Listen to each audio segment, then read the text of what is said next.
ஓம் சக்தி தாயே போற்றி. என் அன்பு குழந்தையே, இன்று உன் தாயானவளிடத்தில் நீ வைத்த வேண்டுதல் பலித்துவிட்டது. ஏன் தெரியுமா? நீண்ட காலமாக இந்த தாயானவளினுடைய அன்பினை நீ முழுமையாக பெற்றுவிட்டாய். என் தங்கமே, என்னுடைய அன்பினை நீ முழுமையாக பெற்றிருப்பதால் மட்டும்தான் இந்த வாக்கினை உன்னால் உணர்ந்து கேட்க முடிகிறது. நீ ஒரு முறை சிந்தித்துப்பார்.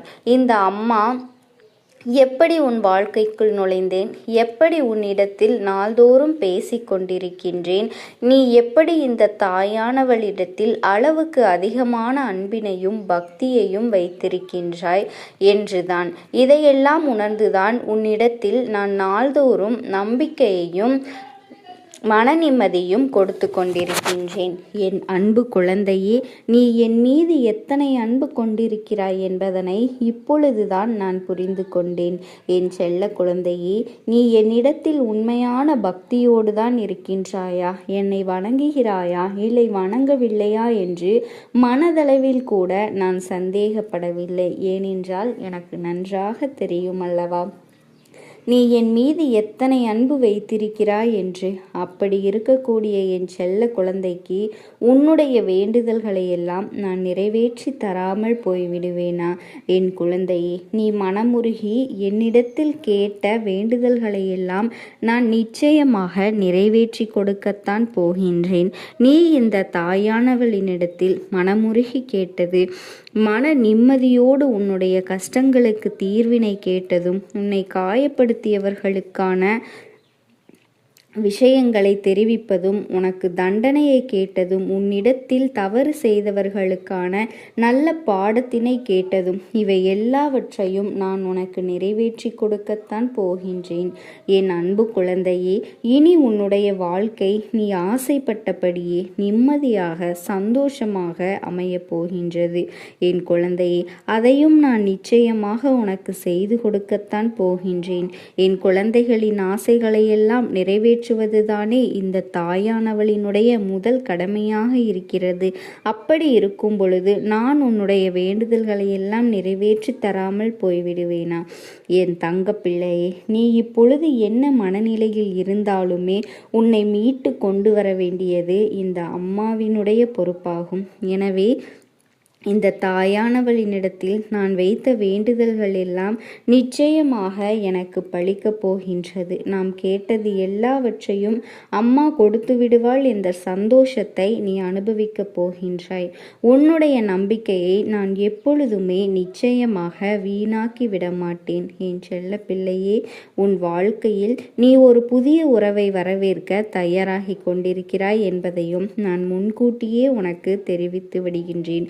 உனக்கு தெரிந்தவர்களோ தெரியாதவர்களோ ஏற்கனவே அறிமுகமானவர்களோ கூட யாராக வேண்டுமானாலும் இருக்கலாம். ஆனால் உன் வாழ்க்கையில் உனக்கு புதிய உறவு ஒன்று வரப்போவது நிச்சயம். என் அன்பு குழந்தையே, நல்ல உண்மையான உறவுகள் என்னிடத்தில் இல்லை, நல்ல நண்பர்கள் இல்லை. யாரை நம்புவது என்று தெரியாமல் நீ குழம்பி போய் நின்று கொண்டிருந்தாய் அல்லவா?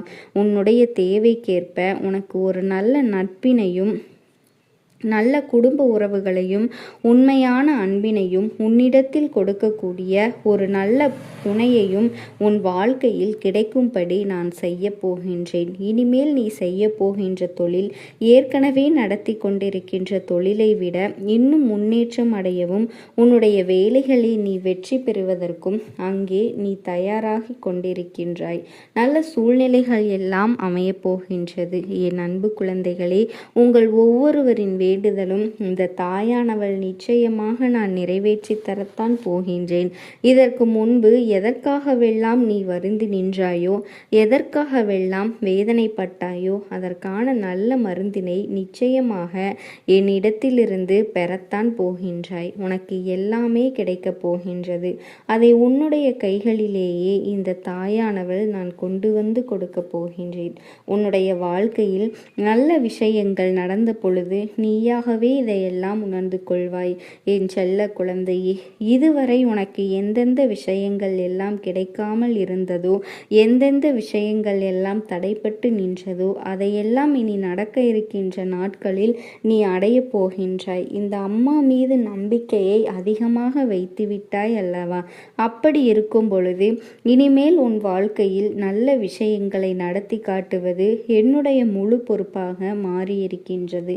நான் ஒருபொழுதும் உன்னை கைவிட்டு விடமாட்டேன். என்றும் உன்னுடனே உனக்கு துணையாக இருந்து கொண்டு உன்னை வழிநடத்தி கொண்டு இருப்பேன் என்பதனை நீ மறந்து விடாதே. அது மட்டுமல்ல, உனக்கு வரக்கூடிய பெரிய ஆபத்துகளிலிருந்து உன்னை காப்பாற்றி உன்னுடைய உடல் நலனையும் உன்னுடைய குடும்ப நலனையும் நான் மீட்டெடுக்கப் போகின்றேன். அதுவரையில் உனக்கு பொறுமை என்பது கொஞ்சம் அவசியம். என் தங்க குழந்தையே, நம் அம்மா நமக்கு வாக்கு கொடுத்து விட்டால் இனி நமக்கு எந்த ஒரு விஷயத்திலும் நல்லது நடக்கும் என்பதனை நினைவில் வைத்து கொள்ள வேண்டும். என் அன்பு குழந்தையே, சந்தோஷம் என்பது என்ன தெரியுமா? பிரச்சனை இல்லாமல் வாழ்க்கையை வாழ்வது கிடையாது. எவ்வளவு பிரச்சனைகள் வந்தாலுமே அதையெல்லாம் சமாளித்து அந்த சூழ்நிலைகளை எல்லாம் வெற்றி கொண்டு நிம்மதியாக இருப்பதே உண்மையான சந்தோஷம் என்பதனை நீ புரிந்து கொள்ள வேண்டும். இனி என் செல்ல குழந்தைக்கு நிரந்தரமான சந்தோஷம்தான் வாழ்க்கையில் அமையப் போகிறது. இனி எத்தனை கஷ்டங்கள் வந்தாலும், எத்தனை துயரங்கள் வந்தாலும் அதையெல்லாம் மிக எளிமையாக கடந்து வரவும் ஜெயித்து வரவும் அத்தனை திறன்களையும் நான் உனக்கு கொடுக்க போகின்றேன். உன் வாழ்க்கையில் உனக்கு மிகப்பெரிய நம்பிக்கையையும் துணிச்சலையும் தைரியத்தையும் இந்த தாயானவள் நான் கொண்டு வந்து கொடுக்க போகின்றேன். அது மட்டுமல்ல, நீ இன்னொரு விஷயத்தையும் உனக்குள்ளே பழகிக்கொள்ள வேண்டும். அது என்ன தெரியுமா? உன்னிடத்திலே புன்னகையும் மௌனத்தையும் நீ எப்பொழுதுமே வைத்திருக்க வேண்டும். ஏனென்றால் பல பிரச்சனைகளை எல்லாம் கடந்து நீ எப்பொழுதும் வருவதற்கு இந்த இரண்டுமே உனக்கு ஆயுதங்களாக பயன்பட போகின்றது. என் அன்பு குழந்தையே, உன்னுடைய அழகான புன்னகை என்பது பல பிரச்சனைகளை உனக்கு தீர்த்து வைக்கும். அதே சமயத்தில் உன்னுடைய மௌனம் என்பது பல பிரச்சனைகளை உனக்கு மீண்டும் வராமல் தடுத்துவிடும். சரியான இடத்தில் நீ சிரித்து விட்டாலே சில பிரச்சனைகள் எல்லாம் காணாமல் போய்விடும். உன் முகத்தில் இருக்கின்ற அழகான புன்னகை எல்லாம் ஒட்டுமொத்த மனநிலையும் மாற்றிவிடும். அதனால் பிரச்சனைகள் எளிதில் முடிந்து விடுவதற்கு வாய்ப்புகள் இருக்கின்றது. அதே சமயத்தில் உன்னுடைய மௌனத்தையும் பலரினுடைய பிரச்சனைகளை சமாளிப்பதற்கும் அந்த பிரச்சனைகள் உன்னை நோக்கி வரவிடாமல் தடுப்பதற்கும் உன்னை சோதித்து பார்ப்பவர்களுக்கும் உன்னை கோபமடைய செய்தவர்களுக்கும் எல்லாவற்றையும் தாண்டி நீ உன்னுடைய வேலை என்னவோ அதை மட்டுமே நீ செய்து கொண்டிருக்க வேண்டும். என் குழந்தையே, அதனை நீ மௌனமாக கடந்து சென்று விட்டாலே எப்பேற்பட்ட கஷ்டங்களும் உன் அருகில் வந்து நிற்பதற்கு கூட சக்தி இல்லாமல் வலுவிழந்து போகும். அதனால் இந்த இரண்டையும் எப்பொழுதும் வாழ்க்கையில் நீ பயன்படுத்த வேண்டும் என்பதனை மறந்துவிடாதே.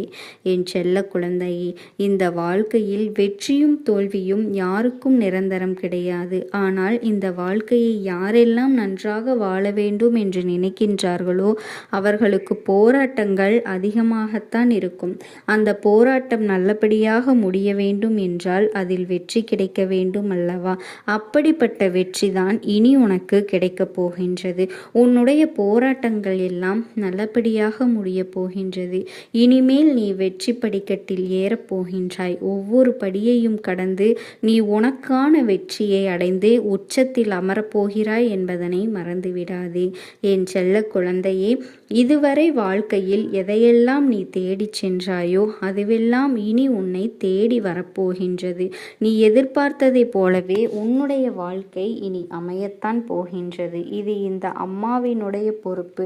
இதனை நீ மறந்து விடாதே. என் தங்க குழந்தையே, இந்த சூழ்நிலைகளை எல்லாம் மாற்றி அமைத்துவிட்டு அதற்கான சக்தியையும் நான் உனக்குள்ளே கொடுக்கத்தான் போகின்றேன். என் அன்பு பிள்ளையே, இந்த சூழ்நிலைகளை எல்லாம் உணர்ந்து உனக்குள்ளே இந்த தாயானவள் சக்தியினை நீ உணர வேண்டும். உன்னுடைய முயற்சிகளை நீ எதுவுமே செய்யாமல் எல்லாவற்றையும் தாயானவள் பார்த்து கொள்வாள் என்று நீயாக எந்த ஒரு விஷயத்தையும் விட்டுவிடாதே. உன்னுடைய சொந்த முயற்சியை நீ செய்யும் பொழுது அம்மா உனக்கு துணையாக இருந்து எல்லா வழிகளையும் உனக்கு ஏற்படுத்தி கொடுத்து உன்னை வெற்றி பெற செய்வேன். ஏதேனும் மனம் தளர்ந்து போகின்ற சூழ்நிலையோ விரக்தியோ ஏற்படுகின்ற சூழ்நிலை வந்துவிட்டால் நீ நினைக்க வேண்டியது என்ன தெரியுமா? இந்த அம்மாவை நினைத்து கொண்டு என்னால் முடியும், என்னால் இந்த விஷயத்தை செய்ய முடியவில்லை என்றால் யாராலும் செய்ய முடியாது, என் அம்மா துணையாக இருக்கிறாள் என்று நீ நினைத்துவிட்டு வேறு வேலையை பார்க்க வேண்டும். அந்த தன்னம்பிக்கை உனக்கு நிச்சயமாக தாயே போற்றி. என் அன்பு குழந்தையே, நாளைய விடியலில் வேண்டுமென்றே ஒருவர் உன் மீது வீண் பழி சுமத்தி உன்னை அவமானப்படுத்த வேண்டும் என்று திட்டம் தீட்டி பேசிக் கொண்டிருக்கின்றார்கள். என் தங்கமே, நீ அதிக கவனத்தோடு இருக்க வேண்டும். என் குழந்தையே, அதிக கவனத்தோடு இருக்க வேண்டிய நேரம் இது. இந்த அம்மா சொல்வதை கேட்டு இவர்களிடத்தில் எல்லாம் நிச்சயமாக நீ கவனமாக இருந்து விட்டாய் என்றால் உனக்கு ஏற்படக்கூடிய மிகப்பெரிய ஆபத்திலிருந்து நிச்சயமாக உன்னை பாதுகாத்து கொள்வாய். என் தங்கமே, உன் அம்மா உனக்கு கொண்டு வந்திருக்கின்ற இந்த வாக்கானது உன்னை நிச்சயமாக பயமுறுத்துவதற்காக அல்ல, உன்னை பக்குவப்படுத்துவதற்காகத்தான் என்பதனை நீ தெரிந்து கொள்ள வேண்டும். என் தங்கமே, வாழ்க்கையில் பக்குவம் என்பது என்ன தெரியுமா? சுற்றி என்ன நடந்தாலுமே கூட எல்லா விஷயங்களையும் எப்பொழுதுமே நீ சாதாரணமாக எடுத்துக்கொள்ள உன்னுடைய மனது எப்பொழுது உடன்படுகின்றதோ அப்பொழுது சரியான பக்குவத்தை நீ அடைந்திருக்கின்றாய் என்ற அர்த்தம். அப்படியானால் என் பிள்ளை, இத்தனை காலமும் நீ இந்த வாழ்க்கையில் உனக்கான எந்த ஒரு விஷயங்களையும் நீ சரியாக பெற்றுக்கொள்ளவில்லை. இனியாவது இதையெல்லாம் பெற்றுக்கொள்ள வேண்டும் என்றுதான் உன் அம்மா உன்னை தேடி வந்திருக்கின்றேன் என்று அர்த்தம். என் தங்கமே, அம்மா சொல்கின்ற விஷயங்களை நீ சரியாக புரிந்து கொள்ள வேண்டும். நீ புரிந்து கொள்கின்ற விதத்தில்தான் உன் வாழ்க்கையில் நடப்பது எல்லாம் எதற்கானது என்பதனை உன்னால் புரிந்து கொள்ள முடியும். என் தங்க குழந்தையே, நம்பிக்கையோடு கேட்பவர்களுக்கு அம்மா கொண்டு வந்த செய்தி என்னவென்று தெரியும். இந்த நாளில் உன்னுடைய வாழ்க்கையில் வேண்டுமென்றே உனக்கு சோதனைகளை கொடுக்க உன் இல்லத்திற்கு மிகவும் அருகில் இருக்கின்ற ஒரு பெண், உன்னுடைய இல்லத்தை சுற்றி சுற்றி வந்து கொண்டிருக்கின்ற ஒரு பெண் இதனை செய்ய போகின்றாள். என் தங்கமே, சில காலமாகவே அவர்களினுடைய நடவடிக்கைகளில் பல மாற்றங்கள் இருந்து கொண்டிருக்கின்றது. அவர்கள் தான் செய்வது தவறா இல்லையா என்று கூட யோசிப்பது கிடையாது. அவர்களினுடைய செயல் மற்றவர்களுக்கு வேதனையை கொடுக்குமோ என்று கூட சிந்திப்பது கிடையாது. மாறாக அவர்களின் இல்லத்தில் என்ன நடக்கின்றது, அவர்களை எந்த அளவில் நாம் கண்ணீர் சிந்த வைக்க முடியும் என்றுதான் யோசித்து கொண்டிருக்கின்றார்கள். இவர்கள் யோசிக்கின்ற இந்த எண்ணங்களினால் உன்னுடைய வாழ்க்கையில் நடக்கின்ற ஒவ்வொரு செயல்களும் சற்று மன ஆறுதல்களை காண ஆரம்பிக்கின்றது. அக்கம் பக்கத்தில் இருப்பவர்களினுடைய பேச்சுவார்த்தைகள் கூட உன்னோடு சற்று குறைந்து விட்டது.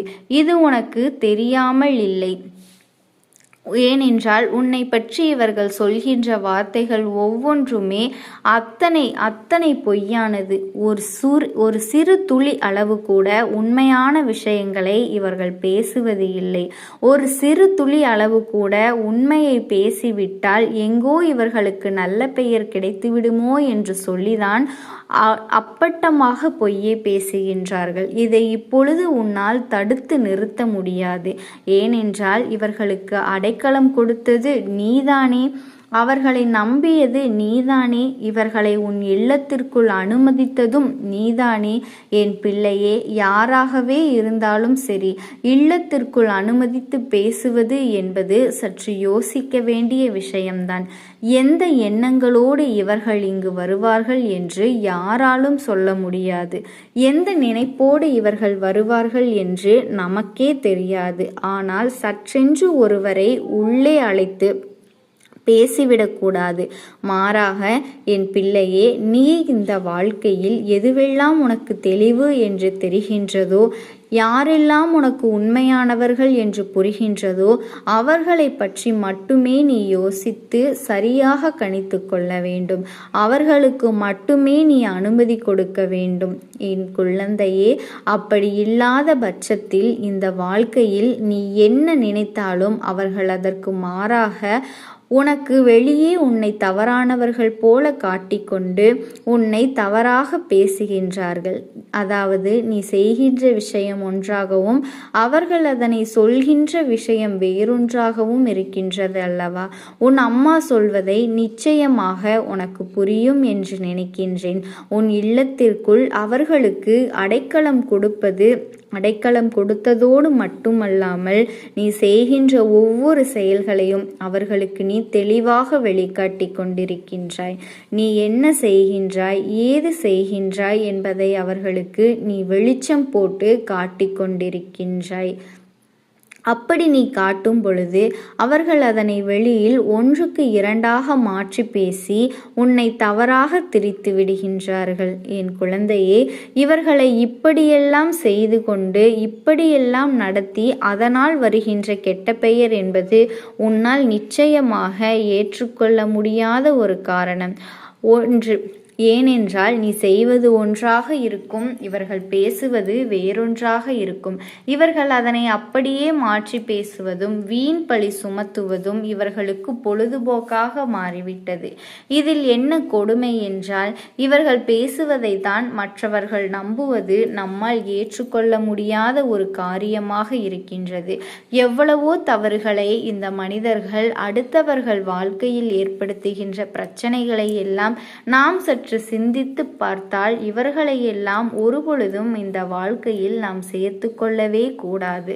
இவர்களினுடைய உணர்வுகள் எல்லாம் ஒரு நாளும் நம் வாழ்க்கையில் எடுபடாது. இது போன்ற மனிதர்களிடத்தில் நீ மிகவும் கவனமாக இருக்க வேண்டிய நேரம் இப்பொழுது வந்துவிட்டது. இதற்கு முன்பு அவர்கள் செய்தது எல்லாமே பெரிய விஷயங்கள் அல்ல. ஆனால் இப்பொழுது அவர்கள் செய்ய துணிந்திருப்பது என்ன தெரியுமா? மிக முக்கியமான விஷயம். இந்த தாயானவள் அதனை சொல்வதற்காகத்தான் இங்கு வந்திருக்கின்றேன். என் தங்கமே, இவர்கள் என்ன நினைக்கிறார்கள் தெரியுமா? உன்னை அவமானப்படுத்த வேண்டும், எல்லோரும் உன்னை ஒதுக்கி வைக்க வேண்டும் என்றும், யாரும் உன்னிடத்தில் ஒரு வார்த்தை பேசிவிட வேண்டும் என்றால் அதற்கு யோசிக்க வேண்டும் என்று இவர்கள் இப்பொழுது சிந்திக்கின்றார்கள். உனக்கு என்ன செய்யலாம் என்று இவர்கள் யோசிக்கின்ற இந்த நேரம் என் பிள்ளையே, ஒன்றை மட்டும் நீ தெளிவாக புரிந்து கொள்ள வேண்டும். சோதனைகள் நிச்சயமாக உன் வாழ்க்கையில் வரும். ஆனால் இவர்களால் நமக்கு சோதனைகள் வருகின்றது என்று தெரிந்துவிட்ட பிறகும் கூட என் தங்கமே, நீ காரணம் இல்லாமல் அந்த மாய வலைக்குள் சிக்கிவிடக்கூடாது என்றுதான் உன் தாயானவள் என்று நான் சொல்லிக் கொண்டிருக்கின்றேன். என் குழந்தையே, உனக்கென்று இருக்கின்ற இந்த வாழ்க்கை ஒரு முறைதான். மீண்டும் இந்த வாழ்க்கை உனக்கு கிடைக்கப் போவது இல்லை. இருக்கின்ற நாட்களில் இந்த வாழ்க்கையில் உனக்கான மனமகிழ்ச்சியோடும் மனநிறைவோடும் நீ வாழ்ந்துதான் ஆக வேண்டும்.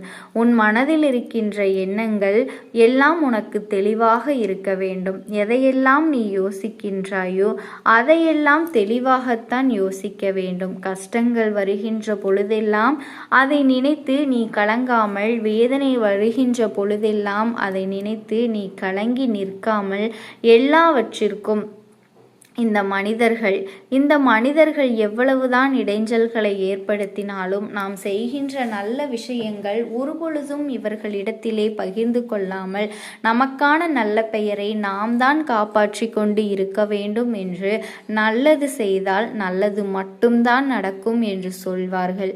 ஆனால் இந்த மனிதர்கள் நல்ல விஷயத்தை கெட்ட விஷயமாக திருத்தி விடுவார்கள்.